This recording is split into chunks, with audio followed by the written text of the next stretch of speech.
Good evening aspirants, very good evening to one and all. Very good evening. आजच्या या unique session मध्ये तुमचं सर्वांचं पुन्हा एकदा स्वागत आहे.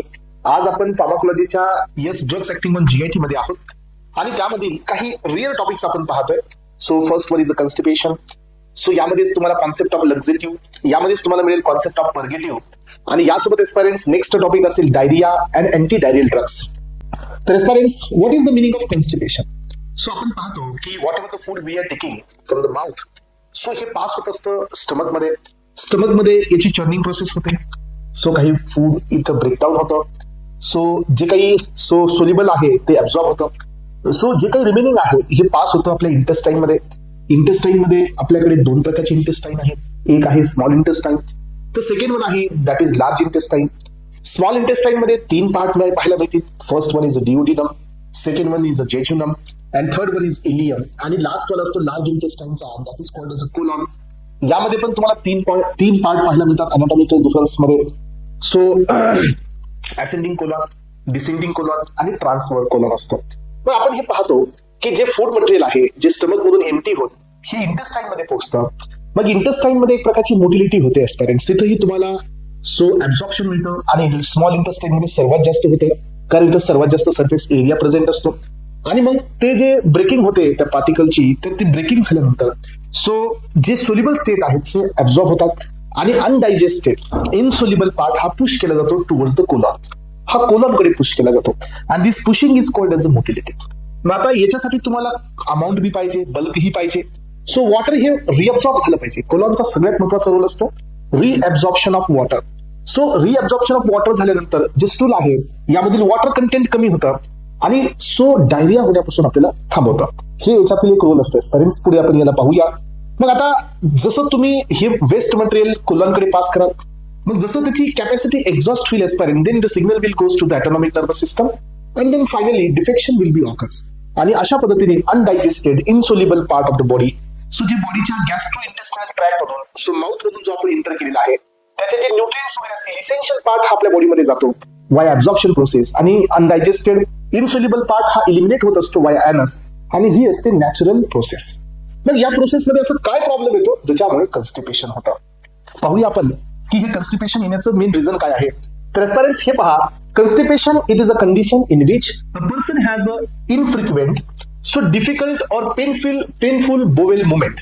So what is this? So याला आपण म्हणतो इनफ्रिक्वेंटचा अर्थ असा असतो की ज्याची प्रॉपर फ्रिक्वेन्सी नाहीये. सो मॉर्निंग टू मॉर्निंग नाहीये किंवा इव्हनिंग टू इव्हनिंग नाहीये. सेकंड थिंग काय की जे बोवेल आहे, बोवेल इन द सेन्स की जे वेस्ट मटेरियल आहे याची जी मुवमेंट होत आहे आपल्या गॅस्ट्रो इंटेस्टिनल ट्रॅक मधून, मोस्टली स्मॉल इंटेस्टाईन मधून, तर ही मुवमेंट खूप पेनफुल आहे. ही मुवमेंट त्या जीआयटीला जीआयटीची मोटिलिटी नसल्यामुळे या ठिकाणी काय होत आहे की जे वेस्ट मटेरियल आहे हे पास होत नाहीये. बट एवढंच कारण नाही एस्पेरेंट्स पास न होण्याचं. अजून एक इम्पॉर्टंट रिझन असतं आणि ते म्हणजे की एक्सेसिव्ह रिअब्झॉर्प्शन ऑफ वॉटर. एकतर वॉटरचं रिअब्झॉर्प्शन म्हणजे काय की इंटेस्टाईन मधून वॉटर हे कम्प्लिटली रिअब्झॉर्ब होत असेल, then stool is become hard. आणि जर असं होत असेल then it's very difficult to push out towards the colon आणि त्यामुळे पण कन्स्टिपेशन होतं. एकतर वॉटरचं रिअब्झॉर्प्शन जास्त असेल किंवा एस्पेरेंट्स वॉटरचा इंटेक कमी असेल, या दोन्ही पॉसिबिलिटी असू शकतात. आणि ज्या वेळेला ही जी पुशिंग असते म्हणजे जे स्टूल पुश केलं जातं टुवर्ड्स द कोलॉन तर हे कमी होईल, त्यावेळेला आपल्याला पाहायला मिळतं कन्स्टिपेशन. हे पहा, पेनफुल बोवेल मुवमेंट आहे. Often associated with hard stool and feeling of incomplete evacuation.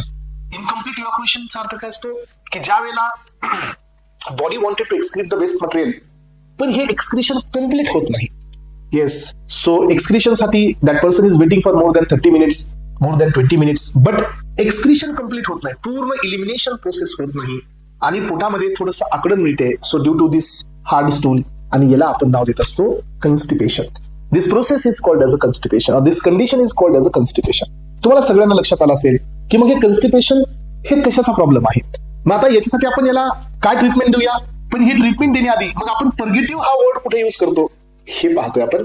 तर कन्स्टिपेशनला इनहिबिट करण्यासाठी इव्हॅक्युएशनला प्रमोट करण्यासाठी जे ड्रग्स यूज केले जातात एस्पेरेंट्स, त्या drugs are called as a पर्गेटिव्ह.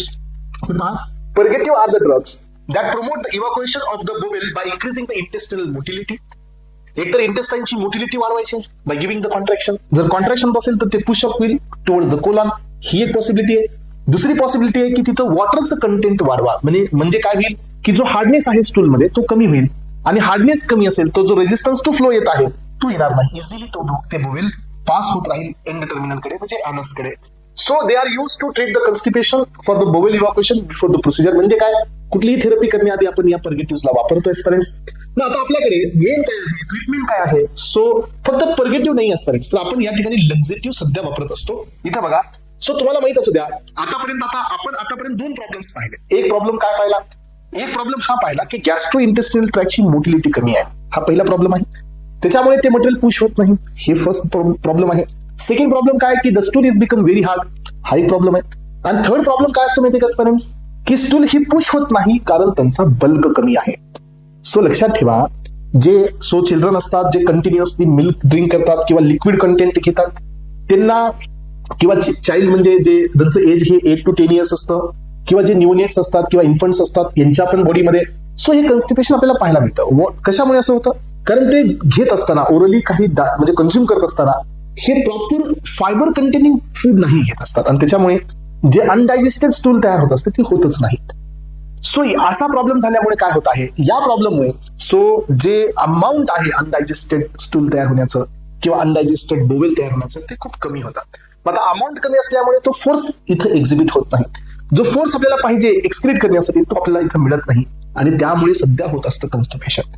मग एस्पिरंट्स आता तुम्ही सांगा, पर्गेटिव्हनी इव्हॅक्युएशन ऑफ द बोवेल केलं, increasing the water content, but aspirant लक्झेटिव्हचा रोल काय आहे. लक्झेटिव्ह हे बल्क फॉर्मिंग आहेत. हा, लक्झेटिव्ह हे बल्क फॉर्मिंग आहेत, जे बल्क वाढवतात. आणि बोवेलचा जर बल्क वाढत असेल देन आपली बॉडी इझिली त्याला पुढे पुश करू शकते. म्हणून लक्झेटिव्हचा रोल वेगळा आणि पर्गेटिव्हचा रोल वेगळा आहे aspirants. So please try to understand the difference in between the laxative and the purgative. म्हणून इथं ही थर्ड थेरपी सध्या आपल्याकडे आहे. मग आता आपण या ठिकाणी ट्रीटमेंटसाठी चाललोय. ट्रीटमेंटमध्ये कोणते कोणते अप्रोचेस असतील सांगा. जनरलाइज्ड ट्रीटमेंट आहे, म्हणजे कुठलेही टॅबलेट्स कुठलीही मेडिसिन न घेता ही ट्रीटमेंट तुम्ही घेऊ शकता. कॉन्स्टिपेशनला थांबवण्यासाठी पहिली ट्रीटमेंट आहे की तुम्ही डायरेक्टली फायबर इनटेक वाढवा जेणेकरून बल्क इन्क्रीज होईल. सेकंड, ॲड्युकेट फ्लुइड इनटेक घ्या, म्हणजे वॉटरचं जास्त एक्सेसिव्ह अमाऊंट मध्ये घ्या म्हणजे वॉटर कंटेंट वाढेल. रेग्युलर फिजिकल ऍक्टिव्हिटीज करा जेणेकरून इंटेस्टिनल मोटिलिटी ही कॉन्स्टंट राहील. आणि इस्टॅब्लिशमेंट करा. रेग्युलर बोवेल हॅबिट म्हणजे काय की रेग्युलर एका टाइम मध्ये आपल्या बॉडीमधून एक्सक्रीट होत असतं वेस्ट, तर त्याचे हॅबिच्युएशन करा म्हणजे त्याच टाइमला तुम्ही इलिमिनेशन साठी चला. तर हे काही या ठिकाणी जनरलाइज्ड ट्रीटमेंट आहेत without giving the drugs. But aspirants आपण आता directly by giving the drugs आपण याची ट्रीटमेंट करू शकतो. यातील पहिला क्लास आहे लक्झेटिव्ह. लक्झेटिव्ह मध्ये पहिला class bulk forming agent. Bulk forming हा आपण कुणाचा बल्क वाढवतोय एस्पिरंट्स, आपण बोवेलचा बल्क वाढवतोय जेणेकरून मोटिलिटी वाढेल किंवा कॉन्ट्रॅक्शन वाढेल. आणि त्याच्यामुळे ते जे मटेरियल आहे हे पास होईल टुवर्ड्स द ॲनस, त्यासाठी हे बल्क फॉर्मिंग आहे. Increase the stool bulk and water content. Isabgol husk आहे, तुम्हालाही माहिती आहे इसाबगुल.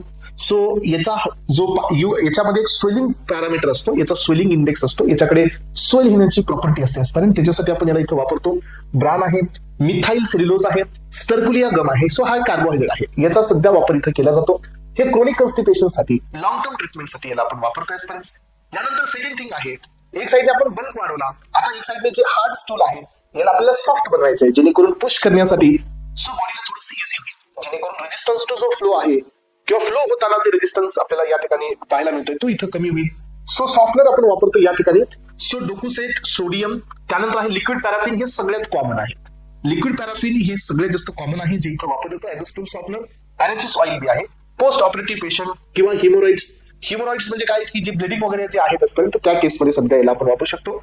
ऑस्मॅटिक लक्झेटिव्ह आहेत एस्पिरंट्स. ऑस्मॅटिक लक्झेटिव्ह इथं तुम्हाला ऑस्मोसिस हा वर्ड समजून घ्यावा लागेल. ऑस्मोसिस वर्ड काय सांगतो सांगा. ऑस्मोसिसचा मिनिंग असतो की जिथं ऑस्मोसिस होईल म्हणजे आयनिक कॉन्सन्ट्रेशन वाढेल आणि आयनिक कॉन्सन्ट्रेशनला डिझॉल्व्ह करण्यासाठी वॉटर ही ड्रॅग करेल म्हणजे इंटेस्टाईन मधून जे ब्लड मध्ये वॉटर पास होणार आहे तर ते होणार नाही आणि त्यामुळे तिचं वॉटर कंटेंट वाढेल, त्याला आपण ऑस्मोसिस म्हणतो. हे पहा, या ठिकाणी ब्लड मधून हे वॉटर ड्रॅग होईल इंटेस्टाईन मध्ये. लॅक्टुलोज आहे, मॅग्नेशियम सल्फेट आहे, पॉलीइथिलीन ग्लायकॉल आहे, दॅट इज PEG. तर हे तुमचे ऑस्मोटिक्स आहेत. लॅक्टुलोज याच्यातली सगळ्यात जास्त कॉमन आहे. त्यानंतर एस्पिरंट्स स्टिम्युलंट लक्झेटिव्ह म्हणजे यांचा रोल हा बल्क फॉर्मिंग नाहीये, यांचा रोल आहे आपल्या गॅस्ट्रो इंटेस्टिनल ट्रॅकची मोटिलिटी इन्हान्सर आहेत. हे GIT ची मोटिलिटी वाढवणारे ड्रग्स आहेत. हे मोटिलिटी इन्हान्स करणारे ड्रग्स आहेत. यामध्ये बिस, कोडिल, सेल्ला, डिनड्रॉन, ग्लिसरीन सपोजिटरीज आहेत. सोडियम पिकोसल्फेट, डोकुसेट सोडियम हे सगळे एक्झाम्पल आहे या ठिकाणी.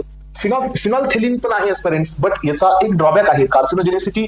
त्यामुळे यांना आपण लक्झेटिव्ह स्टिम्युलंट म्हणजे काय, जे गॅस्ट्रो इंटेस्टिनल ट्रॅकची कॉन्ट्रॅक्शन वाढवणारे ड्रग्स आहेत, जे मोटिलिटी वाढवणारे ड्रग्स आहेत, ज्याच्यामुळे काय होईल की जे इव्हॅक्युएशन ऑफ द बोवेल आहे हे फास्ट होईल. चला, तर एस्पिरंट्स आपल्याकडे काही कंडिशन आहेत. क्रोनिक कन्स्टिपेशन असेल तर बल्क फॉर्मिंग लक्झेटिव्ह द्या. अॅक्यूट कन्स्टिपेशन असेल तर स्टिम्युलंट लक्झेटिव्ह द्या. सो हिपॅटिक इन्सेफॅलोपॅथी असेल तर लॅक्टुलोज द्या. तर एवढे सगळे ड्रग्स आपण देतो. आणि या ठिकाणी तुमचा पहिला टॉपिक जो इथं आपण स्टार्ट केला होता, कन्स्टिपेशन, हा इथं कम्प्लीट झालेला आहे एस्पिरंट्स. अपेक्षित आहे की हा टॉपिक तुम्हाला खूप क्लिअर आहे आणि यामधून आलेला क्वेश्चन तुम्हाला अटेम्प्ट करता येईल एस्पिरंट्स. चला, ओके, नेक्स्ट बीट आपण पाहतोय. येस, तर एस्पिरंट्स जसं कन्स्टिपेशन इथं होतं त्याच्या एक्झॅक्टली अपोजिट प्रोसिजर असते आणि that is called as a diarrhoea. तर एस्पिरंट्स आता आपण या लेक्चरमध्ये नेक्स्ट बीट पाहतोय आणि that is called as a diarrhoea which is opposite to the constipation. Constipation मध्ये प्रॉब्लेम काय होते पहा, कन्स्टिपेशन मध्ये वॉटर कंटेंट हा कमी होता, डायरियामध्ये वॉटर कंटेंट हा एक्सेसिव्ह मध्ये असतो. अलग लक्षात, डायरिया हा येस तुम्हाला काही नॉर्मल कंडिशन मध्ये बी होऊ शकतो, डायरिया हा इन्फेक्शनमुळे पण होऊ शकतो. मग डायरियाच्या मध्ये आपण जाऊया, समजून घेण्याचा प्रयत्न करूया की नेमकं ही काय प्रोसेस आहे, कशासाठी केली जाते किंवा याची ट्रीटमेंट काय देणार आहोत आपण. तर पहा, तर diarrhoea is a condition characterised by increased frequency. पहा, डायरियल फ्रिक्वेन्सी वाढते, फ्लुइडिटी स्टेट वाढते म्हणजे तिथं वॉटर कंटेंट वाढतो, व्हॉल्यूम ऑफ स्टूल सध्या वाढतो aspirants, often accompanied by abdominal cramps and dehydration. हा, तर ॲब्डॉमिनल क्रॅम्प्स म्हणजे थोडंसं तुम्हाला इथं पेन होईल. सेकंड थिंग काय की कंटिन्युअस वॉटर लॉस होत असतं वाया स्टूल, त्यामुळे बॉडी मधलं वॉटर कंटेंट ड्रॉप होईल. याचा अर्थ डायरिया हा सिव्हिअरला जाऊ शकतो. तुम्ही पाहिलं असेल एस्पिरंट, डायरिया आणि वॉमिटिंग हे दोन कॉजेस असे आहेत जे आपल्या बॉडीमधील वॉटर कंटेंट ड्रॉप करतात. सो ही गोष्टी रिस्टोर करण्यासाठी तुम्हाला एकतर ओरल रिहायड्रेशन सॉल्ट द्यावं लागेल, नाही तर तुम्हाला सलाईन सोल्युशन द्यावं लागेल. सो ह्या दोन पॉसिबिलिटीने तुम्ही याला ट्रीटमेंट देऊ शकता. So diarrhoea is a condition ज्या कंडिशन मध्ये फ्रिक्वेन्सी वाढली, व्हॉल्यूम ऑफ स्टूल पण वाढलाय, ॲब्डॉमिनल क्रॅम्प्स आहे आणि त्याला आपण कळा येणं म्हणतो. आणि सेकंड थिंग काय की या डायरिया थ्रू सो तुम्ही पाहता की बॉडीतलं जे इलेक्ट्रोलाइट इम्बॅलन्सिंग होत असते that is called as a dehydration. So हा एक मेजर प्रॉब्लेम असतो. मग आता इथं पाहतोय की डायरियाचे काही टाइप्स आपल्याकडे आहेत. पहिला टाईप आहे अॅक्यूट डायरिया जो 14 डेज पेक्षा कमी असेल, क्रोनिक डायरिया जो 4 वीक पेक्षा जास्त असेल, सिक्रेटरी डायरिया म्हणजे इंटेस्टिनलचं जास्त सिक्रेशन असेल, त्यानंतर आहे ऑस्मोटिक डायरिया म्हणजे काय की ज्याच्यामुळे जे काही नॉन ऍब्झॉर्बेबल सोल्युट्स आहेत सो जे सॉल्व्हंटला तिथं थांबवत आहे आणि डायरिया होतो, हे एक असेल. आणि इन्फ्लामेटरी डायरिया म्हणजे काय एस्पिरंट्स की इनर लाइनिंग जे असते ही डॅमेज असेल. तर एवढ्या प्रकारची कॉमन टाइप्स आहेत डायरियाचे. मग आता आपल्याला हा डायरिया थांबवायचा आहे. We wanted to inhibit this condition, that is why we need to give anti diarrhoeal drugs. आपल्याला काय द्यावं लागतील, अँटी डायरियल ड्रग्स. मग याच्यामध्ये जी स्टूलची फ्रिक्वेन्सी आहे ती कमी करायची आहे, सो वॉटर कंटेंट जो आहे तो कमी करायचा आहे.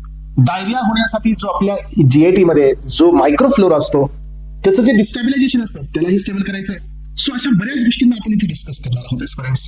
ओके, मग आता पहा यामध्ये so diarrhoea anti diarrhoeal drugs जे आहेत हे रिड्यूस करतात स्टूल फ्रिक्वेन्सी आणि इम्प्रूव्ह करत असतात एस्पिरंट्स स्टूल कन्सिस्टन्सी. सो स्टूलची फ्रिक्वेन्सी कमी करतील आणि जे सो येस, सगळ्यांना माझा ऑडिओ प्लस व्हिडिओ क्लिअर आहे? येस, क्लिअर आहे. हा, तर एस्पिरंट्स अँटी डायरियल ड्रग्स जे आहेत हे रिड्यूस करत असतात स्टूल फ्रिक्वेन्सी आणि इन्क्रीज करत असतात स्टूल कन्सिस्टन्सी, जेणेकरून जे वॉटरी कंटेंट जे झालंय त्याच्यामुळे जी कन्सिस्टन्सी लॉस्ट झालेली आहे बोवेलमध्ये तर ते इम्प्रूव्ह करण्याचं काम सध्या या ठिकाणी केलं जातं. मग आता पहा या ठिकाणी आपण सगळ्यात पहिल्यांदा पाहतोय सो ORS याची ट्रीटमेंट कडे चाललोय. ORS हे डायरिया थांबवण्याचं काम नाही करत. ORS हे तुम्हाला डिहायड्रेशनला रिस्टोर करण्याचं काम करतात. Okay, so oral rehydration salt जी थेरपी असते ORT, याच्यामध्ये ओरल रिहायड्रेशन साल्ट याची कॉम्पोजिशन दिली तुम्हाला, sodium chloride, potassium chloride, glucose, sodium bicarbonate and citrate. तर हे काही एक्झाम्पल्स आहेत. याचा ऍक्च्युअल फॉर्म्युला तुम्ही सो IP मधून जर भेटत असेल तर तुम्ही हा फॉर्म्युला घेऊ शकता जर व्हॉल्यूम वगैरे पाहिजे असतील तर. सो यानंतर आहे सेकंड थिंग आहे अँटी मोटिलिटी. तुम्ही तर पाहू शकता एस्पिरंट्स अँटी मोटिलिटीचा यूज काय की जे कंटिन्युअसली कॉन्ट्रॅक्शन होत आहे, कंटिन्युअसली जी मोटिलिटी येत आहे कुठे इंटेस्टाईन मध्ये ज्याच्यामुळे एक्सपेल आउट होत आहे बोवेल, ते थांबवलं पाहिजे. मग हे अँटी मोटिलिटी थांबवण्यासाठी सो आपण ड्रग्स देतो, पण हे ड्रग्स कॉन्ट्राइंडिकेट असतात बिलो 2 इयर्स. सो डिसेंट्री मध्ये इनइफेक्टिव्ह डायरिया विथ फीवर मध्ये यांना आपण द्यायचं नाही. सो एक्झाम्पल मध्ये पहा लोपेरामाइड. सेकंड ड्रग आहे डायफिनॉक्झिलेट प्लस अट्रोपिन. तर हे ड्रग आहेत जे अँटी मोटिलिटी म्हणून काम करतात डायरियामध्ये. सो यानंतर आहे ऍडझॉर्बंट.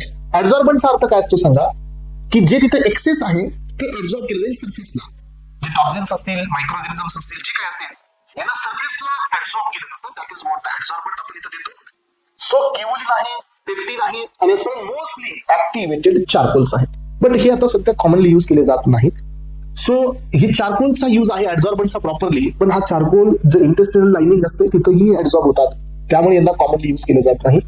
यानंतर इंटेस्टाइनच्या सिक्रेशनमुळे सध्या असं होत आहे, त्यामुळे इंटेस्टाइनची सिक्रेशनची सध्या एबिलिटी आपल्याला कमी करता आली पाहिजे. And that is why we are giving anti secretory drugs. So example मध्ये so that is the racecadotril and bismuth subsalicylate असे 2 ड्रग आपण इथे देत आहोत अँटी सिक्रेटरी म्हणून. यानंतर प्रोबायोटिक्स हे तुम्ही कॉमनली ऐकलेलं आहे. प्रोबायोटिक्सचा अर्थ असा असतो जे रिस्टोअर करतात normal function of intestinal microflora. हे प्रोबायोटिक्स आपण म्हणतोय. एक्झाम्पल मध्ये लॅक्टोबॅसिलसचे पाउच असतात जे प्रोबायोटिक्सचं काम करतात. सॅकरोमायसिस सो बौलॅरिडी सो हे पण एक आहे जे की प्रोबायोटिक म्हणून काम करतात, मायक्रोफ्लोराला रिस्टोअर करतात. सो यानंतर पहा diarrhoea can be a infectious disease. Diarrhoea हा इन्फेक्शनमुळे सध्या होऊ शकतो. जर असं कन्फर्म झालं की डायरिया हा इन्फेक्शनमुळे आहे, मग तुम्ही इथं अँटी मायक्रोबियल सध्या देऊ शकता. हे पहा. सो कंडिशन मध्ये कॉलरा, डॉक्सिसायक्लिन, एझिथ्रोमायसिन, अमेबिक डिसेंट्री मध्ये मेट्रोनिडाझोल, जियाडियासिस मध्ये मेट्रोनिडाझोल आणि ट्रॅव्हलर डायरिया मध्ये सिप्रोफ्लॉक्झासिन, एझिथ्रोमायसिन. आणि इथं अजून एक बीट असतो, तो म्हणजे कोणता? अजून एक बीट असतेच पण तो म्हणजे तुमचा सुक्कू ट्रायमोक्साझोल. असे बीट यामध्ये आहेत.